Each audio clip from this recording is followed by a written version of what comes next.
Hello everyone, welcome back to our YouTube channel bright beginnings with GS Yadav. तो कैसे हैं आप सभी अच्छे होंगे, मस्त होंगे, स्वस्थ होंगे। तो जो 10th क्लास की अपन ने क्लासें ली थी उससे आपका उम्मीद है कि रिजल्ट काफी अच्छा आएगा, बहुत अच्छे एग्जाम गए होंगे। काफी जो बच्चे स्टूडेंट्स हमारे साथ जुड़े हुए थे उनकी क्वेश्चन क्वेरी आ रही है कि सर 10वीं के बाद 10th के बाद क्या करें, क्या क्या ऑप्शंस है हमारे पास। तो उसी के लिए एक डेडिकेटेड क्लास लेके आए हैं आज कि 10वीं के बाद क्या, 10वीं के बाद क्या क्या ऑप्शंस है। सबसे पहले मेन तो अपने पास 3 ऑप्शंस है, ठीक है। सबसे पहले है जर्नल कोर्स है एक अपने पास, ठीक है। जर्नल कोर्स जो मैक्सिमम स्टूडेंट्स करेंगे, जो मैक्सिमम बच्चे करेंगे, ठीक है। और सेकंड ऑप्शन क्या है? सेकंड ऑप्शन है अपने पास प्रोफेशनल कोर्स, ठीक है। उसके बाद थर्ड ऑप्शन क्या है? थर्ड ऑप्शन है अपने पास शॉर्ट टर्म कोर्स, ठीक है। Short term course third option है अपने पास। अब इनके बारे में बताते हैं इनमें क्या क्या। तो देखो मैक्सिमम जो बच्चे हैं वो क्या करेंगे, जर्नल कोर्स लेंगे। अब जर्नल कोर्स में अपने पास क्या क्या ऑप्शंस है? तो देखो जर्नल कोर्स में अपने पास ऑप्शंस है, या तो अपने पास इसमें 3 स्ट्रीम आ जाती है, ठीक है। कौन सी? सबसे पहले आ जाती है साइंस स्ट्रीम, जिसको कहते हैं विज्ञान, ठीक है। उसके बाद सेकंड आ जाती है अपने पास कॉमर्स स्ट्रीम, ठीक है। उसको क्या कहते हैं? वाणिज्य। थर्ड अपने पास आती है ह्यूमैनिटीज, आर्ट्स कहते हैं जिसको कहते हैं कला, ठीक है। क्लियर यहां तक कि अपने पास देखो 3 कोर्सेज है। 10वीं के बाद क्या करना है उसके लिए देखो मेन प्रॉपर 3 मेजर चीजें हो जाती है अपने पास। एक तो होता है journal course, professional course, short term course, ठीक है। जर्नल कोर्स में हमारे पास 3 ऑप्शंस है, या तो हम साइंस ले, या कॉमर्स ले, या आर्ट्स ले। अब साइंस, कॉमर्स, आर्ट्स लेने का क्या क्या बेनिफिट है? तो देखो साइंस में अपने पास 2 ऑप्शंस होते हैं। कौन सा? या तो अपन पीसीएम ले ले, या क्या ले ले? पीसीबी। अब ये पीसीएम क्या है? फिजिक्स केमिस्ट्री मैथ्स ले ले, फिजिक्स केमिस्ट्री बायोलॉजी ले ले। मैथ्स, फिजिक्स केमिस्ट्री मैथ्स जो है ये नॉन मेडिकल हो जाता है, ये मेडिकल ले ले। इससे जो फिजिक्स केमिस्ट्री मैथ्स लेता है वो क्या कर सकता है? इंजीनियरिंग करेगा वो, ठीक है, इंजीनियर बन सकता है। और जो ये बायोलॉजी लेगा वो क्या करेगा? वो डॉक्टर बन सकता है, ठीक है। दोनों की इंपॉर्टेंस पता चली कि ये क्या करेगा, ये बेसिकली इंजीनियरिंग जो होती है बीटेक करेगा, ये जो डॉक्टरेट होती है एमबीबीएस उसके लिए, ठीक है। उसके बाद देखो कॉमर्स। अब कॉमर्स किसी को बैंकिंग सेक्टर में जाना है, ठीक, फाइनेंशियल इंस्टीट्यूशन में जाना है, तो उसके लिए क्या है? कॉमर्स बेस्ट ऑप्शन रहेगा। अब कॉमर्स में क्या क्या सब्जेक्ट होता है? देखो कॉमर्स में अकाउंट्स होता है, ठीक है। उसके बाद कॉमर्स में बिजनेस स्टडीज होते हैं, इकोनॉमिक्स पढ़ सकते हैं, ठीक है। और मैथमेटिक्स भी होती है इसमें भी, ठीक है।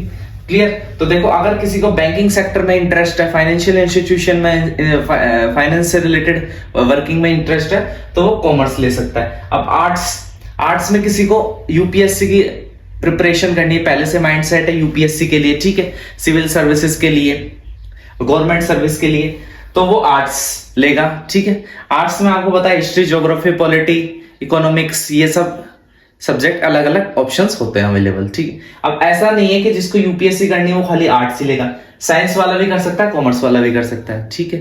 क्लियर? लेकिन जो मेजर पोर्शन है यूपीएससी में, मतलब वो क्या, कौन सा होता है? वो होता है जीएस का, जनरल स्टडीज का। तो जनरल स्टडीज की जो मेन है वो आर्ट्स में कवर हो जाते हैं। क्लियर? अब देखो साइंस जो है वो मेजर हो जाता है, क्यों? क्योंकि साइंस वाला देखो बीटेक भी कर सकता है, अगर उसने बायोलॉजी ली तो वो एमबीबीएस भी कर सकता है, साथ ही साथ वो यूपीएससी और की भी प्रिपरेशन कर सकता है, और अदर गवर्नमेंट एग्जाम की भी प्रिपरेशन कर सकता है। तो ये थोड़ा बेनिफिट में रहेगा, लेकिन ऐसा नहीं है कि ये दोनों बेनिफिट में नहीं रहेंगे, सबके अपने अपने अलग अलग इंपॉर्टेंस है, ठीक है। समझ में आया होगा ये आपको? तो देखो अब ये पीसीएम और पीसीबी को थोड़ा इलेबोरेट करके बताते हैं। पीसीएम फिजिक्स केमिस्ट्री मैथ्स, मैंने बताया कि क्या बीटेक इंजीनियरिंग जिसको करनी है उसके लिए बेस्ट ऑप्शन है, जिसको डॉक्टर बनना है उसके लिए ये बेस्ट ऑप्शन है। कहीं कहीं अपन फिजिक्स केमिस्ट्री और बायोलॉजी भी ले लेते हैं, 5 सब्जेक्ट लेने होते हैं जिसमें से फिजिक्स केमिस्ट्री बायोलॉजी, पीसीएमबी भी ले लेते हैं, कॉम्बिनेशन फिजिक्स और मैथ्स दोनों ले लेते हैं, ठीक है। वो जो ज्यादा इंटेलिजेंट है, जिसको ज्यादा कॉन्फिडेंस है कि दोनों सब्जेक्ट लेके मैं पढ़ सकता हूं ढंग से, तो वो इनका दोनों का कॉम्बिनेशन, मतलब ये तो देखो ये दोनों सब्जेक्ट तो दोनों में कॉमन है, ठीक है। 5 सब्जेक्ट होते हैं, फिजिक्स केमिस्ट्री मैथ्स बायोलॉजी ले ली, इंग्लिश तो लेनी है, ठीक है। तो ये कॉम्बिनेशन भी ले लेते हैं। तो इसमें क्या दोनों ऑप्शन हो जाते हैं, डॉक्टर भी बनना चाहे तो डॉक्टर भी बन सकता है, बीटेक करना चाहे तो बीटेक भी कर सकता है। क्लियर होगी। मैंने कॉमर्स का इंपॉर्टेंस बता दिया आपको। बैंकिंग में फाइनेंशियल जो भी वर्क होता है, सीए बनना है किसी को तो कॉमर्स बेस्ट रहेगा, आर्ट्स का भी ऑप्शन बता दिया। क्लियर। अब हम आते हैं सेकंड जो हमारा है क्या है, प्रोफेशनल कोर्सेज। ये तो थे जर्नल कोर्सेज जो मैक्सिमम स्टूडेंट्स करेंगे, जर्नल कोर्सेज। ठीक है, तो इसमें क्या क्या ऑप्शंस थे ये मैंने बता दिया। अब सेकंड आता है अपने पास प्रोफेशनल कोर्सेज। प्रोफेशनल कोर्सेज अपने पास कौन कौन से अवेलेबल है? तो सबसे पहला प्रोफेशनल कोर्सेज है पॉलिटेक्निक। ठीक है, उसके बाद है आईटीआई जो डिप्लोमा होता है पॉलिटेक्निक आईटीआई का। उसके अलावा एक नेक्स्ट होता है अपने पास पैरामेडिकल का एक डिप्लोमा। ठीक है, ये मेजर अपने पास 3 ऑप्शन होते हैं कि हम पॉलिटेक्निक कर ले 10th के बाद, हम आईटीआई कर ले या पैरामेडिकल का कोई डिप्लोमा कर ले। क्लियर। अब किसी को 10th के बाद जो है इस मतलब डायरेक्ट वो चाहता है कि किसी कंपनी में मुझे जॉब चाहिए, तो उस हिसाब से वो कोई स्किल लेने के हिसाब से पॉलिटेक्निक डिप्लोमा कर लेता है पहले ही। जैसे 12th करेगा तो उसके पास ऐसी कोई स्पेसिफिक स्किल नहीं होगी। अगर जर्नल कोर्स में करेगा तो जर्नल चीजें पढ़ी है उसमें, लेकिन यहाँ पे थोड़ा स्किल आ जाता है, मतलब स्पेसिफाइड ब्रांच में वो करेगा पॉलिटेक्निक, तो उससे कोई इंडस्ट्री में जाना है तो उसलिए बेनिफिशियल हो जाएगा। तो ये हमारे पास एक प्रोफेशनल कोर्सेज हो जाते हैं, जिससे डायरेक्ट कोई चाहता है कि मैं 2-3 साल 1 साल का ये कोर्स करके और डायरेक्ट कहीं कंपनी में या कहीं रोजगार चाहता है, कहीं एम्प्लॉयमेंट चाहता है, तो उसके लिए प्रोफेशनल कोर्सेज बेनिफिशियल हो जाते हैं। क्लियर हो गई चीज। अब उसके बाद आता है हमारे पास शॉर्ट टर्म कोर्सेज। ठीक है, अब शॉर्ट टर्म कोर्सेज जो है नाम से समझ में आ रहा है, ये जो है कम टाइम में कवर अप होने वाले कोर्स है, कम टाइम कम ड्यूरेशन में कोर्स हो जाते हैं। ठीक है, उसके बाद ये जो है मेजर जो हमारा क्या है, मेजर उस सेक्टर में करते हैं जिसकी मतलब अभी डिमांड ज्यादा है, उन सेक्टरों में ये शॉर्ट टर्म कोर्स करने का फायदा ज्यादा होता है। अब ये क्या क्या है सर? देखो शॉर्ट टर्म कोर्सेज है, या तो कोई डिप्लोमा कर ले इन साइबर सिक्योरिटी में। ठीक है, साइबर सिक्योरिटी, साइबर थ्रेट देखो आजकल कितने बढ़ रहे हैं, तो साइबर सिक्योरिटी में कोई डिप्लोमा कर ले हम। ठीक है, ये जो मैं बता रहा हूँ शॉर्ट टर्म कोर्स है। ठीक है, प्रोफेशनल मैंने बता दिया, शॉर्ट टर्म कोर्स में हम कोई डिप्लोमा कर ले साइबर सिक्योरिटी में। ठीक है, तो जो हमारे अदर जो जॉब रिलेटेड होंगे साइबर सिक्योरिटी उसमें हेल्पफुल हो जाएगा ये डिप्लोमा। ठीक है, उसके अलावा अगर हम डिप्लोमा कर ले होटल मैनेजमेंट में, क्लियर, होटल मैनेजमेंट में हम अगर डिप्लोमा कर ले, या किसी को फोटोग्राफी में इंटरेस्ट है तो फोटोग्राफी का कोई डिप्लोमा कर ले।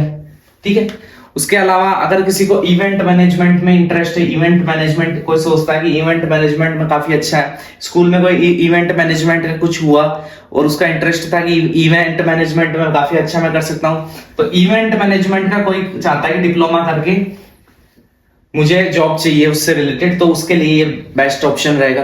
डाटा एंट्री में किसी का इंटरेस्ट है कंप्यूटर से रिलेटेड तो डाटा एंट्री में कर सकता है वो डिप्लोमा। ठीक है, उसके अलावा कोई पोल्ट्री फार्म में ऐसा कोई डिप्लोमा है, सेक्टर काफी डिप्लोमा होते हैं, तो अपनी जरूरत के हिसाब से कोई डिप्लोमा करना चाहिए। देखो इनका ये है इन दोनों का कि ये डिप्लोमा करके आप डायरेक्ट जॉब के लिए, ऐसा नहीं है कि जर्नल कोर्स करके जॉब के लिए एलिजिबल नहीं है। ठीक है, लेकिन इनमें ये है कि आप ऐसी चीज, आपका जो इंटरेस्ट है वही फील्ड आपने सेलेक्ट करी, उससे रिलेटेड जॉब में आप लग गए, तो उसमें आपको ज्यादा बेनिफिट होगा, क्योंकि आपको पता है कि देखो मेरे को इस काम में ज्यादा इंटरेस्ट आता है, तो उससे रिलेटेड आपने स्किल के लिए कोर्स कर लिया। ठीक है, उसका डिप्लोमा मिल गया, आपको सर्टिफिकेट मिल गया, तो उससे रिलेटेड जो भी इंडस्ट्री है उसमें जाके आप इजीली वर्क कर सकते हैं। लेकिन कोई चाहता है कि नहीं मुझे तो आगे की जो है और भी चीजें सीखनी है, जर्नल कोर्स करके मतलब आगे बीटेक करनी है, तो उनके लिए जर्नल कोर्स, प्रोफेशनल कोर्स का मैंने बता ही दिया, प्रोफिशिएंसी मिल जाएगी पर्टिकुलर चीज में, उसके बाद आप उससे रिलेटेड जॉब्स के लिए सब पर्टिकुलर सबका टारगेट जॉब ही होता है, लेकिन इसमें मेजर जो है हम चाहते हैं कि कम टाइम में ज्यादा बेनिफिट हो, तो उस हिसाब के हो जाते हैं। जर्नल कोर्स तो एक जर्नल ही है, मैक्सिमम लोग यही करेंगे। इसके बेनिफिट बता दिए मैंने, इसके और इसके। तो आपको सबसे पहले तो कोर्स सिलेक्शन में किसी के भी दबाव में आके कोई भी कोर्स सिलेक्ट नहीं करना है कि घर वाले कह रहे हैं तो मैं फिजिक्स केमिस्ट्री मैथ्स, मतलब मैंने साइंस स्ट्रीम ले ली या कॉमर्स ले ली, आर्ट्स, जो आपकी इच्छा है जिसमें आप कैपेबल है, पहले सबसे पहले तो वो सिलेक्ट करके कोर्स लेना है। ठीक है, उसके बाद आपको सिलेक्ट करना है कि जर्नल कोर्स, वो अपनी हिसाब से आपको देखना है कि कौन सा बेनिफिशियल रहेगा, उस हिसाब से कोर्स आपको सिलेक्ट करना है। प्रोफेशनल अगर बढ़िया लग रहा है, मतलब ज्यादा हेल्पफुल है, तो वो लेना है। शॉर्ट टर्म में ज्यादा हेल्पफुल है, जो हेल्पफुल है, जो जिस चीज की जरूरत है वही चीज करने में फायदा है। ठीक है, तो आगे के लिए ऑल द बेस्ट। ठीक है, समझ में आ गया होगा आराम से, सभी के बारे में डिटेल से बताने की कोशिश करिए वीडियो में। फिर से आपसे रिक्वेस्ट है कि जिसमें आपको ज्यादा इंटरेस्ट है, जिस भी चीज में, वही अडॉप्ट करके और उसी में अपना मैक्सिमम इनपुट दोगे, मैक्सिमम आउटपुट देगा। इंटरेस्ट की चीज ही करनी है 10th के बाद, प्रेशर में आके नहीं करना है। और जनरल कोर्स में जो साइंस स्ट्रीम ले रहे हैं उनके लिए एक अनाउंसमेंट है, खुशखबरी है कि आने वाले कुछ टाइम में हम 11th 12th में फिजिक्स, केमिस्ट्री, मैथ्स और बायोलॉजी क्लासेस जल्दी स्टार्ट कर लें। उसकी अनाउंसमेंट भी आपके लिए जल्दी आएगी, तो अभी जाके चैनल को सब्सक्राइब करें, वीडियो को ज्यादा से ज्यादा शेयर करें आप अपने दोस्तों के साथ जिनको कंफ्यूजन है कि 10th के बाद हमें कौन सी स्ट्रीम लेनी है, कौन सा क्या कोर्स करना है। और लाइक करें और अपने घर वालों के साथ भी शेयर करें ताकि वो आपको प्रेशराइज नहीं करे कि ये चीज ही लेनी है। उनको भी अगर कुछ हो दिक्कत तो वो भी इस वीडियो से क्लैरिफाई हो जाए। मैक्सिमम समझाने की हमने कोशिश करी है, फिर भी कोई कमी रह गई है तो हमें कमेंट करें, हम उसका रेजोल्यूशन देने की जरूर कोशिश करेंगे। Thank you. जय हिंद, जय भारत।